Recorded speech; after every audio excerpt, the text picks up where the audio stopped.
तर ह्या मित्र कोण आहे याच्यासोबत मी असं कॉम बोलतो. तर जय श्रीराम मित्रांनो, खूप दिवस झाले आई म्हणे आपल्या ताईला तू घेऊन नाही गेला म्हणे मामाच्या गावली. म्हणे ठीक ठीक आहे म्हणलो. आणि बाबा म्हणे गाडीत पेट्रोल नको टाकू म्हणे, आपल्या गाडीत पहिलेच पेट्रोल आहे म्हणे. मग रस्त्याने लागून गेलो. खूप दिवस झाले ते आपल्या ताईला मामाच्या गावाला पण नव्हती. मामा पण फोन केला येऊन जा म्हणे, आपल्या गावली कबड्डी पण चालू आहे म्हणे. ठीक आहे म्हणलं. बड्या मामाच्या गावली वगैरे पोहोचलो. रस्त्याने होतो फाट्यापाशी. गावामध्ये कबड्डीचे सामने चालू होते खूप जोरात. मामाच्या घरी आलो ना, ताईला आपल्या सोडून दिलं मामाच्या येतं. मग मी निघलो मस्त कबड्डीचे सामने पाहण्यासाठी, कारण की आपल्याला कबड्डी थोडीशी इंटरेस्टिंग वाटते म्हणून. शाळेत गेलो होतो तर खूप पब्लिक होती जमा. तर तिकडे खो खो चालू होती. तर तिथं आपल्याला आपला मेवणा दिसला. मेवण्याकडे लक्ष दिलं तर मेवणा आपले बोर्ड दाखवते आपल्याकडे पाहून. आणि तिथं कबड्डीचे सामने चालू होते. तर का पब्लिक बोंबले, तुम्ही रिएक्शन पाहू शकता.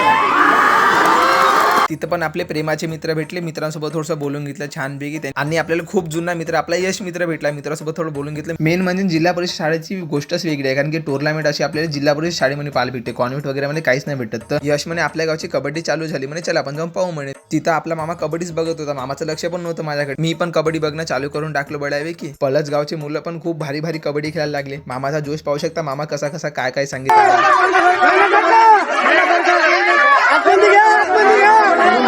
त्यानंतर कबड्डीची पार्टी पण चेंज झाली. मामाचा जोश काय काय म्हणतो, चला मामा दुरून पण रिएक्शन दे. मामाचं खूप भारी रिएक्शन होतं. पडसगावची टीम उत्तीर्ण गुणाने विजेता पण झाली. तर यशला म्हणलो, यश भाई मी जातो म्हणलं आता. म्हणलो यश ठीक आहे म्हणे. मग घराकडे जासाठी निघलो. मग घरी आलं तर आजीकडे फुलासोबत पाहत होती. का पाहते कसं म्हणलं. आजीला म्हणलं ठीक आहे भेटू पाहिजे आपण म्हणलो. मग निघलो आम्ही वाबसच्या गावाला जासाठी. तर भेटू आपण पुढच्या ब्लॉक मध्ये.